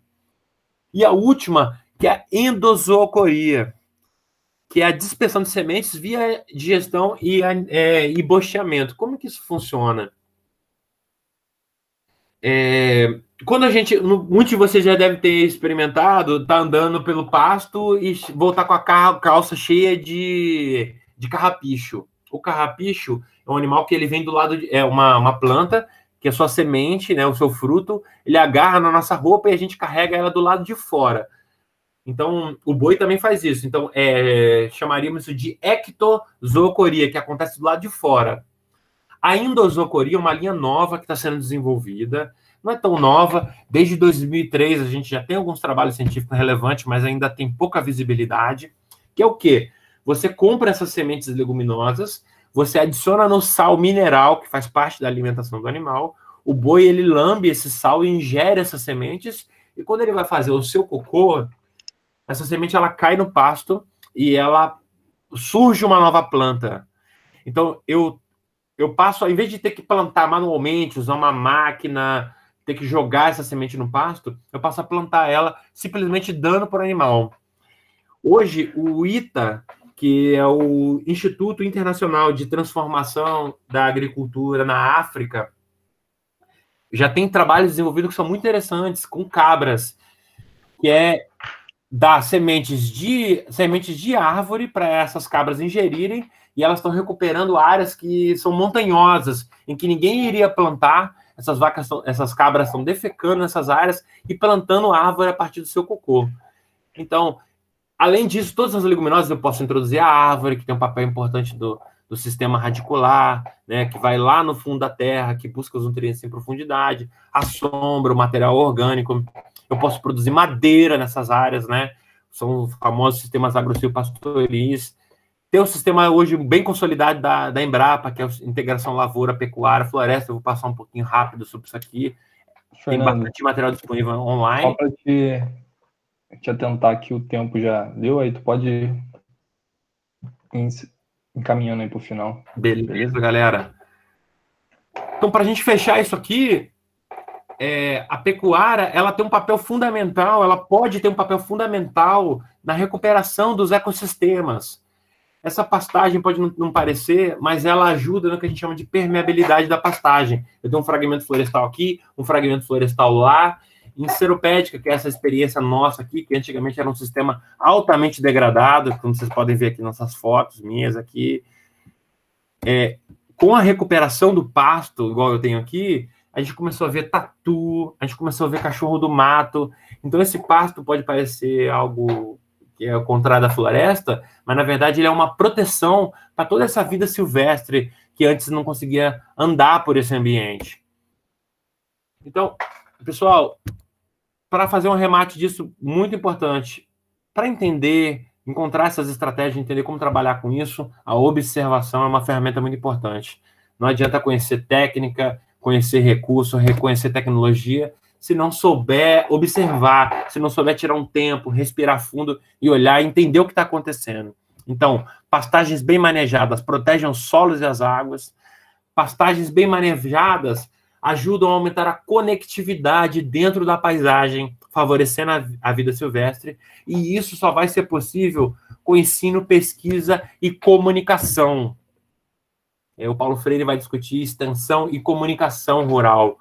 Eu acredito muito na comunicação, porque a extensão não é só... A academia não tem um conhecimento que veio só dela, gerada por ela mesma. Ela bebeu na fonte, lá nos índios, lá nos povos tradicionais, e gerou um conhecimento que precisa ser trazido de volta para a sociedade, precisa ser comunicado.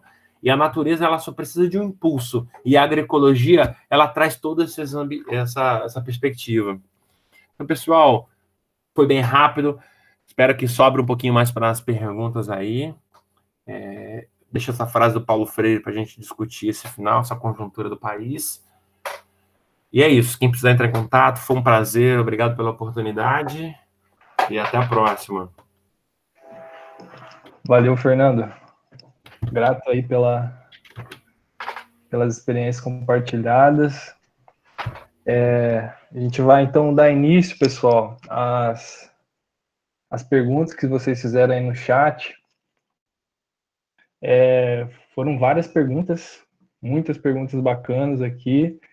Infelizmente, pelo tempo, a gente vai precisar selecionar algumas, né, para que o Tomás e o Fernando respondam. E aí eu vou começar uma pergunta aqui para o Tomás, que a Isabelle Tress fez lá da Rural, da Floresta. E, Tomás, eu vou aproveitar a pergunta dela e vou introduzir um pouco. Eu vi lá que na sua pesquisa, né, a maioria de quem estava envolvido na produção agrícola eram os jovens ali, né, entre 18 e 40 anos. E aí, no caso aqui, a Isabela, ela queria saber como que era a atuação das mulheres dentro dessa comunidade, se você viu como que a participação dela se dava nesse processo aí da agricultura com as plantas alimentícias. Bom, Primeiro, obrigado aí pela pergunta super importante. A participação das mulheres é bastante efetiva. As mulheres têm um papel fundamental no cultivo, na agricultura. Não é uma atividade exclusivamente masculina, muito pelo contrário, as mulheres participam de praticamente todas as etapas, desde a abertura do roçado, à colheita, ao manejo, aos cuidados. Elas também ajudam muito no beneficiamento das sementes, principalmente, né? São bastante guardiãs assim das sementes, dos propágulos, né? Maniva, estaca, enfim. E vamos dizer que no quintal, principalmente, que talvez seja um dos locais mais, vamos dizer, um dos locais mais importantes para a domesticação de plantas, que são os quintais das casas, que a gente mesmo, né, a gente que gosta de planta, a gente pega uma semente na floresta, põe para germinar, pega uma estaca, traz. Esse é um processo de domesticação. As mulheres são grandes responsáveis pelo cuidado do quintal e cuidado da casa. Então, assim, eu diria que não só é importante o papel das mulheres, como é fundamental nesse processo de agricultura. E é muito bem definido, assim, eu acho que é bem legal, porque as mulheres têm papéis muito marcantes, os homens também, não existe esse conflito de quem que deve fazer mais, quem que deve fazer menos, existe uma divisão bastante equitativa assim, das tarefas, e com certeza... E as mulheres são guerreiras, cara. Pode te falar que vi muita mulher aí dando baile em homem lá, em termos de trampo, de cair dentro no facão, na enxada e no que for necessário. Então, realmente, é muito relevante. Maravilha. Muito bom também saber disso. E passar para mais uma pergunta aqui para o Tomás também, e aí a gente intercala com o Fernando. Essa pergunta é do Alexandre Carol, também, um antigo membro do GAI. Vou aproveitar para perguntar junto com ele também.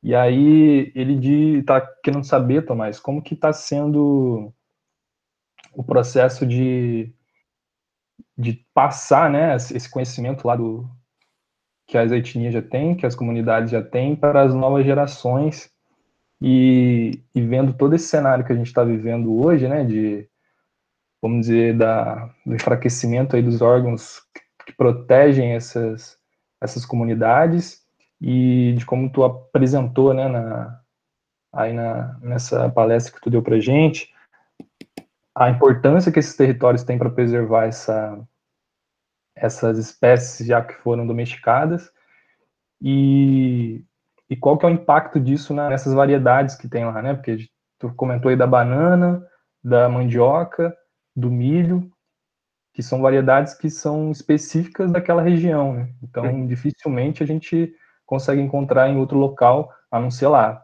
Então, com base nisso, qual que é a importância, assim, e qual que é o cuidado que a gente tem que ter agora para preservar essas variedades que estão nessas regiões aí que você fez o trabalho?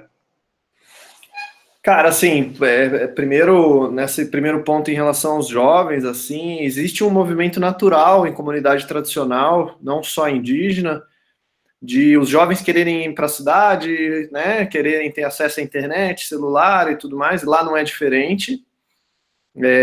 Não julgo esse processo, ao contrário, eu acho que todo ser humano tem liberdade de ter suas escolhas, independente de ser índio, branco, preto, azul ou o que for. Então não é um julgamento, ao contrário, é uma análise. Esse conhecimento ele é passado de geração em geração, o envolvimento dos jovens é bem forte, mas assim, existe um processo de erosão de conhecimento muito claro, assim, né? Eu converso com um ancião mais antigo, ele me fala de 10 tipos de abio. Eu falo com o jovem, ele conhece 2. Eu estou dando um exemplo, né? Então, assim, existe um processo de erosão e esse processo, eu vou te falar que é bastante complexo da gente de fora atuar, assim, querendo evitar que esse processo aconteça. Como que a gente pode evitar? Através de pesquisas, através da valorização, através de dar visibilidade para essas populações. Por isso que eu acho que a etnobotânica e a agroecologia têm um grande papel de dar visibilidade, de colocar essas pessoas, essas comunidades no devido lugar, que é num lugar de guardiões, de anciões da terra, né? Provavelmente, se der um grande problema na humanidade, essas populações têm maiores chances de sobreviver junto à natureza do que a gente, assim, né? Então, eles têm alguns mecanismos para preservar isso, eles fazem feira de trocas de sementes, de estacas, de plantas com as outras etnias da região. E assim, cara, vou, assim, sendo bem sincero, eu acho que a gente está bastante ladeira abaixo, assim, em termos de conservação dessas variedades e desse conhecimento. Então, eu acho que agora é correr contra o tempo, tentar levantar o máximo que a gente consegue, guardar o máximo que a gente consegue, valorizar o máximo que a gente consegue, porque os tempos são difíceis. E se a gente ficar pensando muito, essas comunidades vão embora, como estão indo aí por causa de coronavírus, por causa de uma série de coisas estão indo embora, bibliotecas inteiras, né, de conhecimentos. Então, assim, acho que a pesquisa, a ciência tem um papel fundamental nessa conservação e na valorização desse conhecimento tradicional e consequentemente, das variedades, né? Então, é isso. E aí, os órgãos de pesquisa tentam também, Embrapa, Senagem, tentam, né, coletar, guardar em bancos de sementes. Existe esse processo, né, de guarda, mas a gente sabe que é complexo e de que o mais importante é essas plantas estarem sendo cultivadas, é um banco de sementes, ou um farm mesmo, cultivado, para que elas também se adaptem às mudanças climáticas e tudo mais. Então, a ciência, para mim, é a grande chave para isso não se perder de uma forma muito acelerada, porque vai acabar se perdendo pelo caminhar da história, tá um pouco nesse caminho, infelizmente. Felizmente, mas valeu, Tomás, pela resposta aí. Agora eu vou alternar, fazer uma pergunta para o Fernando, já que a gente começou o nosso webinário aí, a primeira edição bombando, com 2 temas aí, com bastante coisa para a gente falar, para compartilhar. E aí, como é que é o nome aqui dele? Bom, o nickname dele aqui do chat está Escravos da Urbe. E aí ele perguntou... Ah, não, pessoal, estou confundindo, é muita pergunta. Mas vamos lá, na verdade é para o Fernando. O Hélio Tavares, Fernando, perguntou, né? Uma pergunta mais técnica, pensando no manejo de pastagens, né? A gente sabe que o gado ali, na área, se a gente não tomar cuidado, ele pode causar diversos problemas ali de erosão, de compactação do solo. E aí ele está querendo saber como que a gente pode trabalhar a pecuária ali, né, em pequenas propriedades e em áreas inclinadas. Como que a gente consegue, se tem alguma maneira, né, de já mais difundida, que a gente possa estar trabalhando em áreas inclinadas com gado. Maravilha, Désio. Pô, excelente pergunta, Hélio. Essa é uma dúvida que não só eu, mas a maioria dos profissionais da agropecuária tem. A verdade é que o boi, né, o bovino, ele não é um animal de altitude, ele não é um animal de áreas extremamente inclinadas. Ele é um animal que ele precisa de uma inclinação média para andar, para caminhar com saúde e para ganhar peso, para se desenvolver. Então, na verdade mesmo, assim, minha opinião como técnico, não existe solução para botar boi em área inclinada.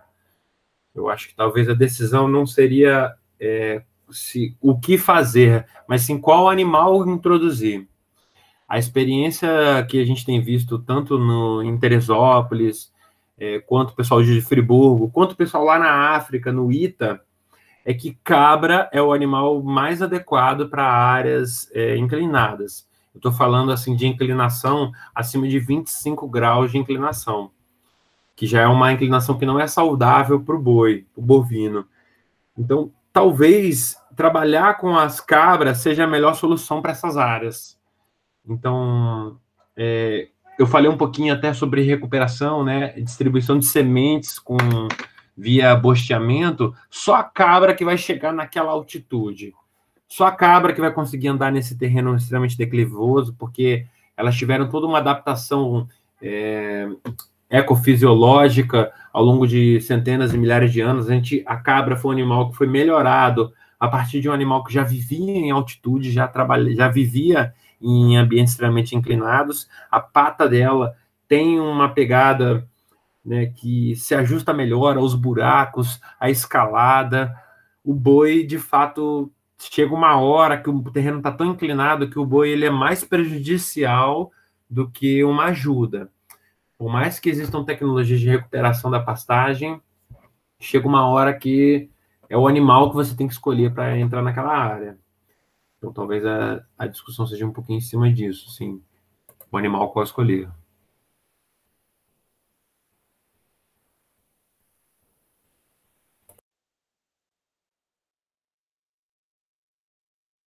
Beleza, Edésio, o seu microfone está desligado. Não sei se eu consegui responder. Show. Tava desligado, tava falando sozinho aqui. Mas beleza, valeu, conseguiu sim. Acredito que o Hélio está contemplado aí com a sua pergunta. Eu vou para uma outra aqui, Fernando, para você. É uma pergunta bem ampla agora, assim. O Pedro Cunha perguntou como que é a relação da pecuária com o efeito estufa.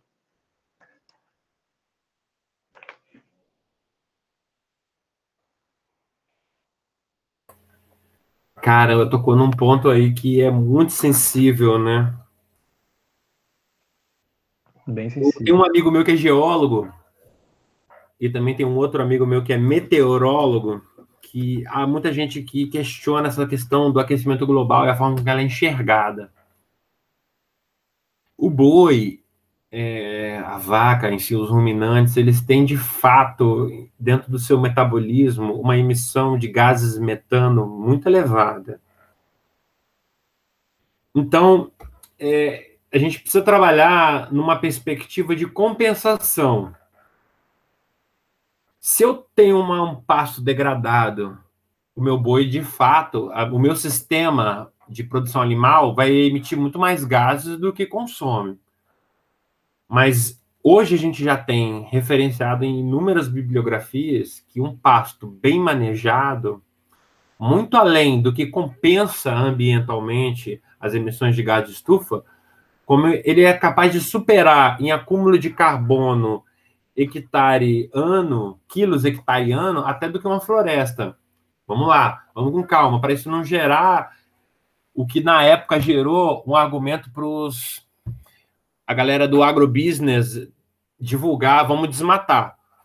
O capim, ele tem um metabolismo muito rápido, ele capta a luz solar e transforma em carbono na forma de açúcar muito mais eficiente do que uma árvore. Então, a decomposição daquela palhada, ela incorpora uma quantidade de carbono que, de fato, chega a ser superior a uma floresta. Não necessariamente esse carbono que vai entrar no solo, ele é estável o suficiente, como é numa floresta. Mas a pecuária bem manejada, um pasto bem manejado, ela é, sim, capaz de até resolver problemas da emissão de gases do efeito estufa. Então, o saldo que a gente encontra existe uma série de fatores.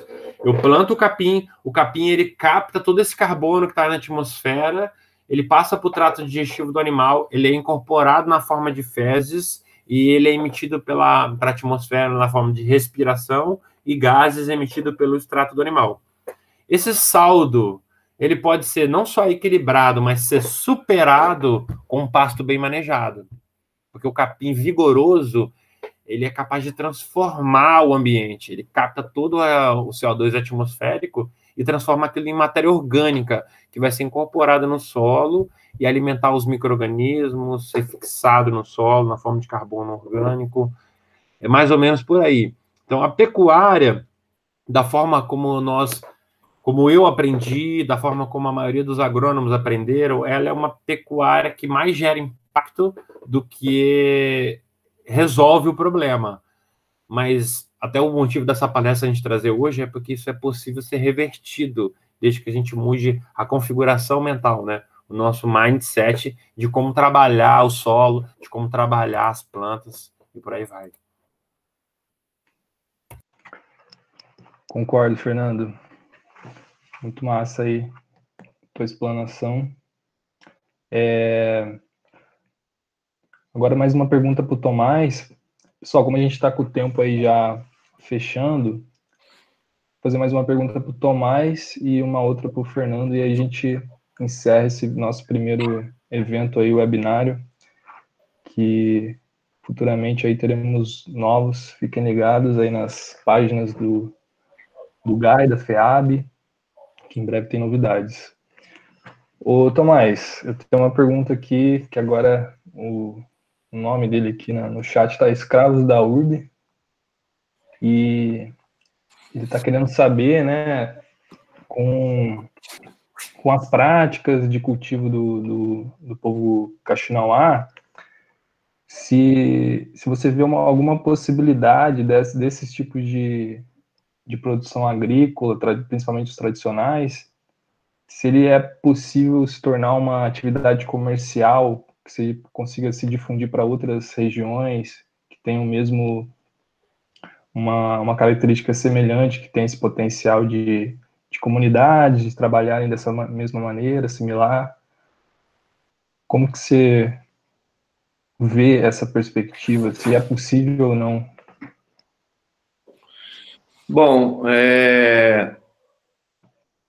vamos dizer que, assim, culturalmente, a região já trabalha bastante com esse tipo de agricultura, tá? Se a gente percorrer essa região do interior da Amazônia, principalmente, e outras regiões, também, comunidade tradicional, em geral, tem uma forma de trabalhar muito semelhante, né? Em termos de manejo da terra, de conhecer a terra, de conhecer as plantas, de saber o tempo da terra, saber respeitar. Claro que isso não é uma regra, tem casos e casos, mas eu acho que esse tipo de pesquisa, ele é muito importante de uma instituição pública, como a Unesp, financiada por uma instituição pública como a CAPES, que foi o meu caso, de trazer, de colocar isso assim, à frente, junto com a ciência, para mostrar que isso é possível e de que isso pode ser não replicável como receita, mas como caminho. Eu acho que a agroecologia é isso, né? Eu acho que a gente hoje vive, infelizmente, cada vez mais uma desconexão da origem da agricultura, da agroecologia. A gente chama de agricultura convencional a agricultura que é feita em larga escala, quando, na verdade, a agricultura tem 12 mil anos e essa agricultura de monocultura e tudo mais, ela está sendo feita há muito pouco tempo. Então, na verdade, a agricultura convencional mesmo é essa, assim.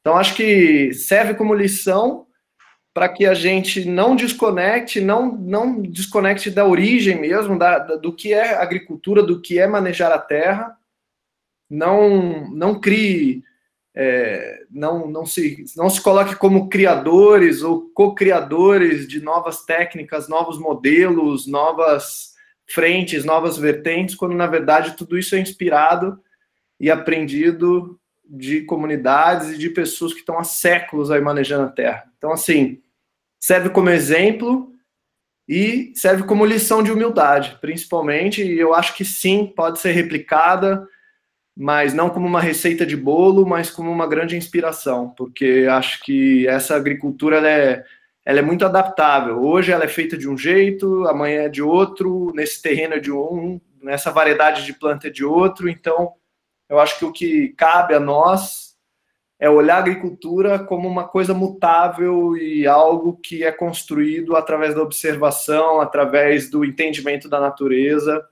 e da terra de uma forma consciente e respeitosa, principalmente, né? Respeitando as origens, respeitando esse conhecimento, porque a gente não está falando de agricultura só, a gente está falando de conhecimento tradicional que tem que ser respeitado, tem que ser valorizado, e a gente não pode nunca esquecer disso, que é uma pena que hoje muita gente esquece e se diz grandes criadores disso, quando na verdade só trouxeram isso de outras inspirações. Então, sim, acho que na Amazônia, principalmente, esse tipo de agricultura é um grande modelo de agricultura tropical, sustentável, resiliente, que com certeza vai contribuir muito para as próximas décadas aí de mudanças climáticas, com certeza. Maravilha.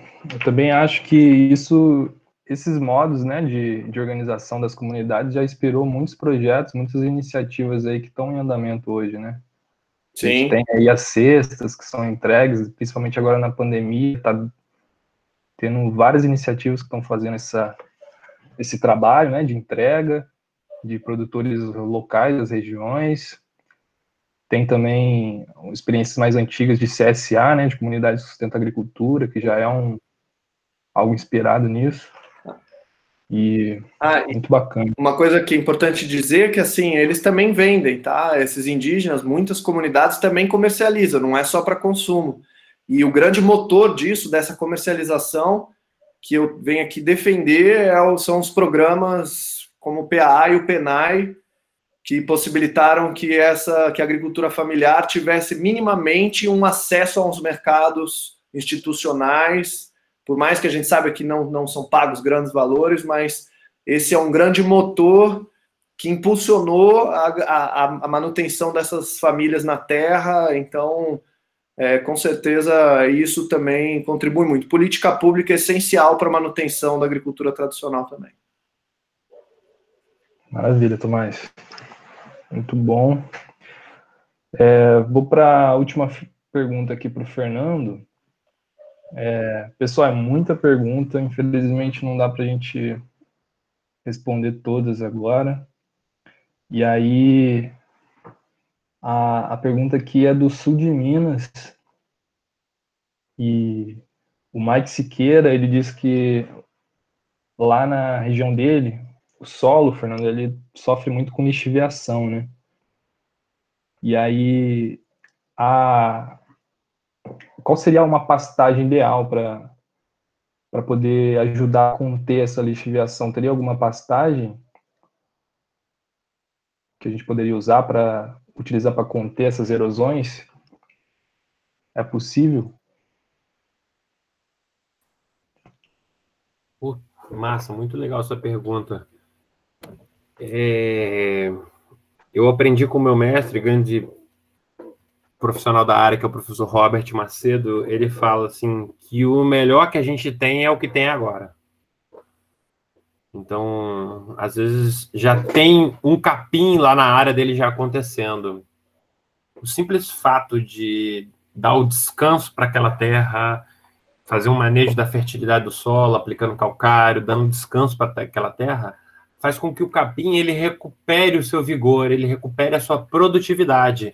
E aí ele vai crescer e ele vai fazer uma verdadeira forração sobre a terra.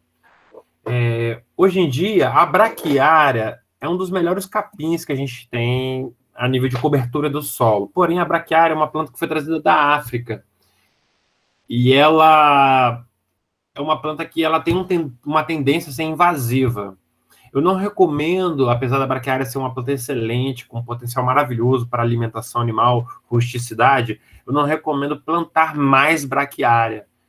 Mas a braquiária já está estabelecida, então só do fato de vocês recuperarem ela com calcário e o manejo todo de pousio, já pode fazer um diferencial muito grande para essas áreas degradadas e que estão sofrendo o impacto tanto do ambiente quanto do homem.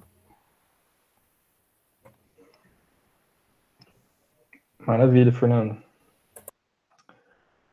Pessoal, para as perguntas que a gente não conseguiu responder aqui, elas estão sendo anotadas aí para o pessoal da moderação e em breve o Fernando e o Tomás eles vão estar respondendo nas redes sociais da Marupá, que aí quem quiser seguir, tem ali no chat, o Igor está compartilhando lá o link, tanto do Instagram, onde vai estar sendo respondido. E, no mais, eu queria agradecer muito aí a participação de todos que estão aí no YouTube do GAI e da FEAB. Um prazer enorme aí estar podendo trazer esse evento para vocês, para a gente conversar um pouco nessa pandemia. É a primeira atividade que o GAI está trazendo. E agradecer imensamente aí os antigos membros aí do grupo, o Tomás e o Fernando, por ter disponibilizado aí um tempo para trazer essas experiências bacanas, que dá vontade de trazer de novo para a gente continuar conversando mais, que foi pouco tempo, né? Mas é isso, pessoal. Agradecer a todo mundo aí do GAI também, da FEAB, que ajudou a organizar, fez acontecer esse dia aqui. E queria também deixar aí Tomás e Fernando ficar à vontade para falar aí uma mensagem final para o pessoal.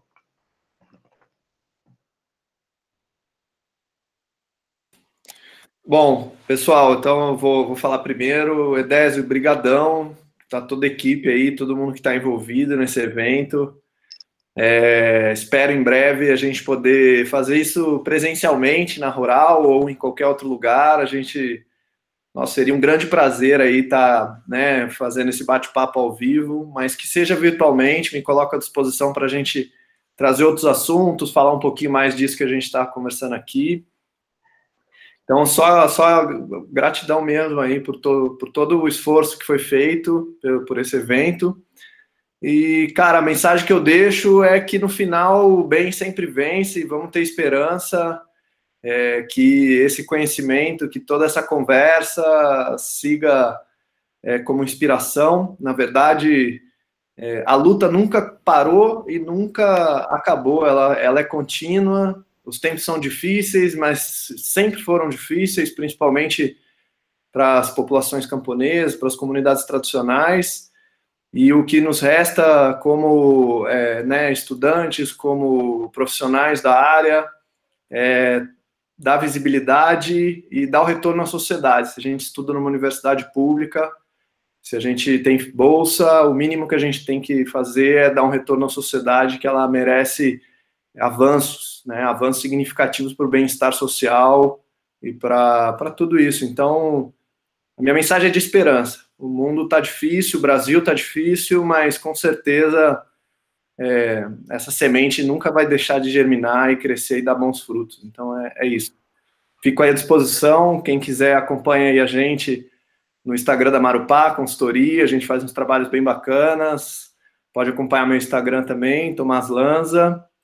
E quem quiser fazer perguntas, nossos contatos foram disponibilizados aí.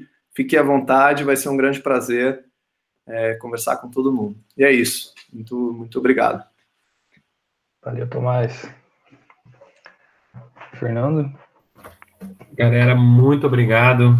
Pra gente é um prazer gigantesco estar podendo dar um retorno nesse espaço ao GAI, que sempre foi muito importante para a gente. Hoje eu vejo como a grande solução dos problemas do mundo a juventude unida. Muita gente perde a esperança.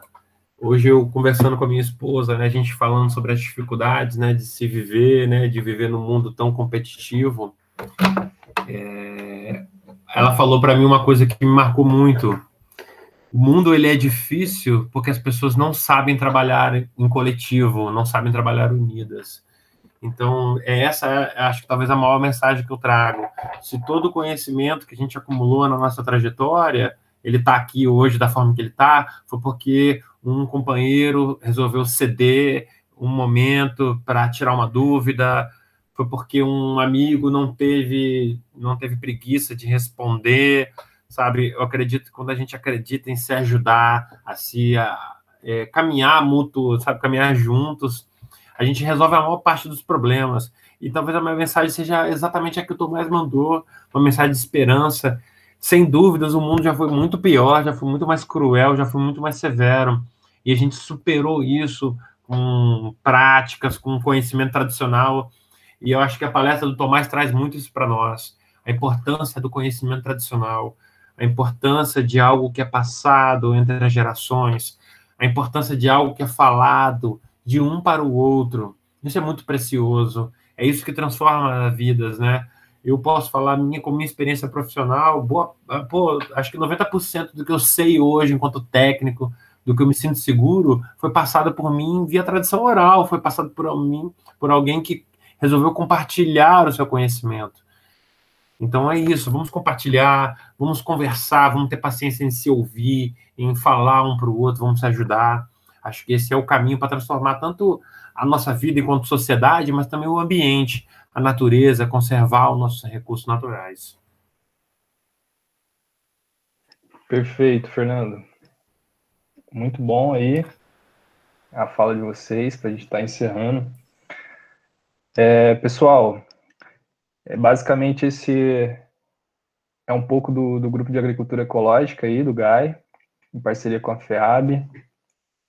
Mais uma vez agradecer aí imensamente todos que estão participando. E em breve teremos aí novidades, mais webinários agroecológicos com novos convidados, novos participantes. Fiquem atentos e um grande abraço aí a todos. Boa noite.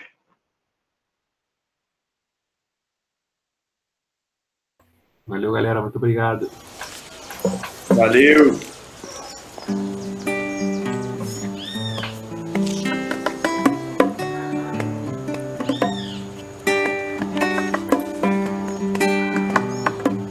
Monstrão!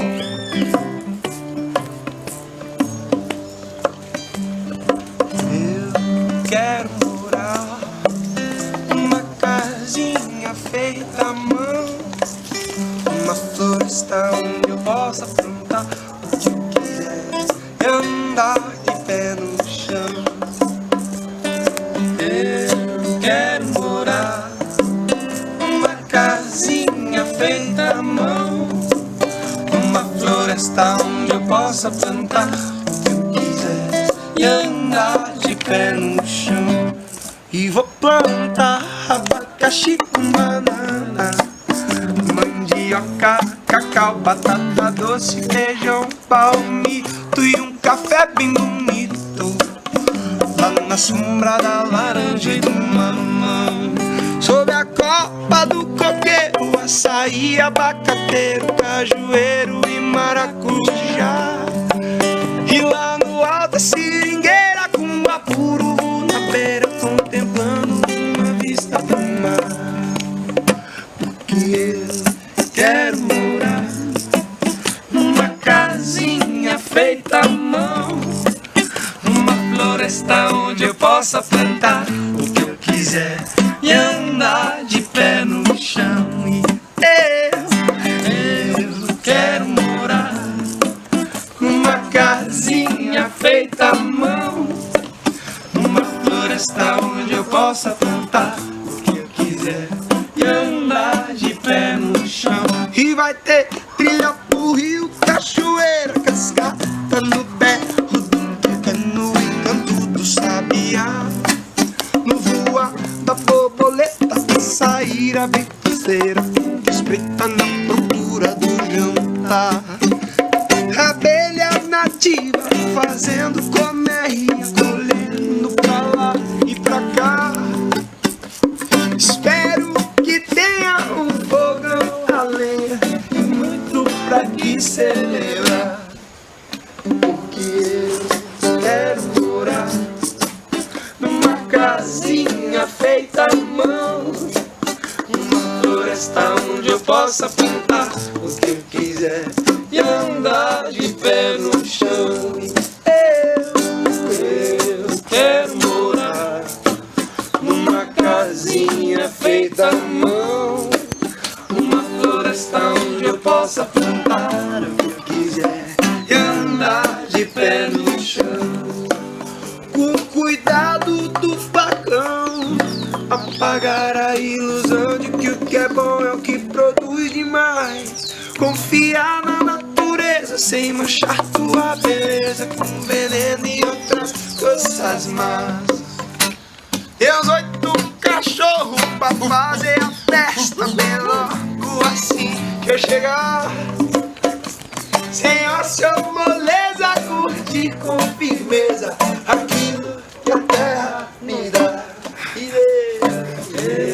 Quero morar numa casinha feita à mão, numa floresta onde eu possa plantar e andar de pé no chão.